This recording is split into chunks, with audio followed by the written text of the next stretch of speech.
going to take a few moments and show you how to use the rubrics for the BCSCR tutoring program. I've received a number of questions about the best way to use them, how to record the scores, and so forth.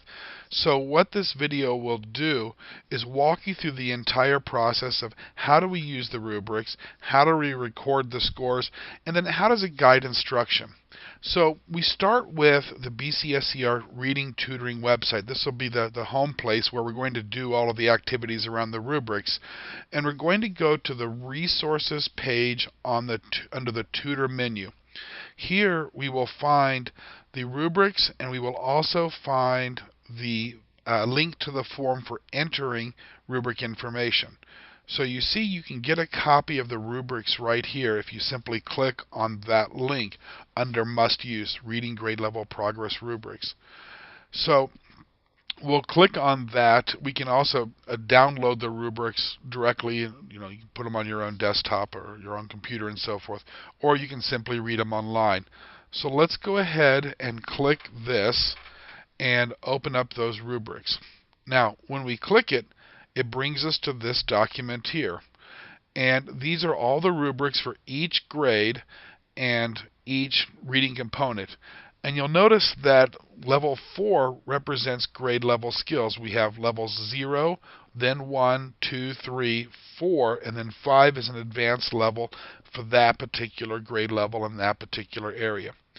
But for this demonstration, we're going to be taking a look at a student. Let's say we have a 6th grade student, and we're going to look at this student's vocabulary abilities. We're going to see where the student is on the rubric. Okay, so 6th grade, and we're going to scroll on down to, there it is, vocabulary, or vocabulary comprehension. Alright, so we're on the right set of rubrics now, so let's scroll a bit further and find 6th grade. So 6th grade is in this range of 4 to 8. So we're going to be looking at this set of skills right here. And you see we've got level 0 all the way up to level 5, just as we have for all the other rubrics. So what we're going to do is we're going to think about what we have seen the student do. What has the student done? Have we observed the student performing this first skill, for example, using provided and found definitions? All right. Let's say the student has. Have we observed the student performing the second skill, understanding general sense of the passage? All right, in this case, we have observed the student performing both of these skills. So we know that we have mastered level 0. So now we look at level 1. Have we observed the student performing this skill, finding substitutions? Okay, let's say the student has. And then we look at the next skill. Have we observed the student performing this skill? Yes. So the student has mastered level 1, mastered level 0, and level 1. So now we go to the next level, which is level 2. Now, so these are the indicators for level 2. But let's say the student has mastered all of 0, has mastered all of 1, but in level 2, when we look at those, has only mastered 3 of the skills, using the top 500 words, using words to describe abstract concepts, and using reference materials to confirm spelling and meanings. However, we have not observed this student using context clues, or maybe we're still working with the student on that skill. We're still teaching the student is still struggling to do this, so the student has not mastered that skill, which means the student has not mastered level 2. The student has mastered level 1, has mastered level 0, but has not yet mastered level 2. That means the student is at level 1. That's the highest level of mastery for this student.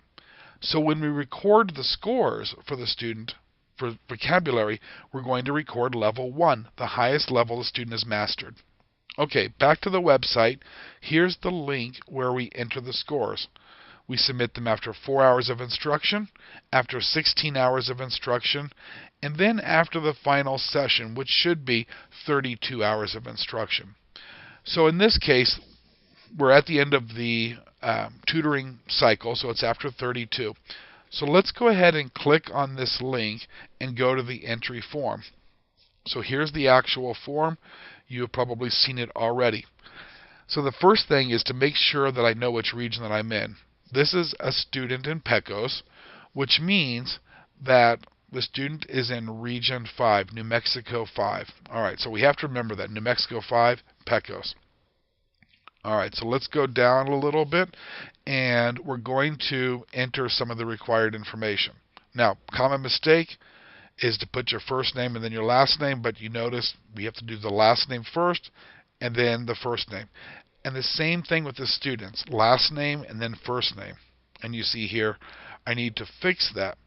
Making sure that the information is accurately entered is essential for us to analyze that student's progress, and also to give you credit for having submitted the information. Okay, so we've got the identifiers, and just as a quick reminder, New Mexico 5 is the region. So when we come down here, it asks for the region, we mark New Mexico 5. So we have the required identifiers. Now we hit continue right down here. So, which assessment? Well, this is the end of the tutoring cycle. So we've passed the first one after 4 hours, and we've already submitted that. We've passed 16 hours and have already submitted the second. And now we are at 32 hours at the end of the tutoring cycle, so we're going to be submitting the third assessment. So I'll click there for third assessment. Alright, and this is also, as I recall, I said it was a 6th grade student, so we're going to go 6th grade, and then we hit continue right over here. Now this will take us right to the rubrics for that grade range. Now we're looking at vocabulary, so I'm going to just skip all the other ones and go right down to vocabulary. So there's vocabulary for grades 4 through 6. So you'll see we have the exact same identifiers or indicators for the different levels. And we know that the student has mastered the skills in level 0. We've seen the student perform those skills. And we also know that we have seen the student perform the skills under level 1, so we've mastered that. And now we have level 2, and the student has only mastered some of these skills, has only demonstrated some of these skills, the last skills, but has not demonstrated mastery of this first skill.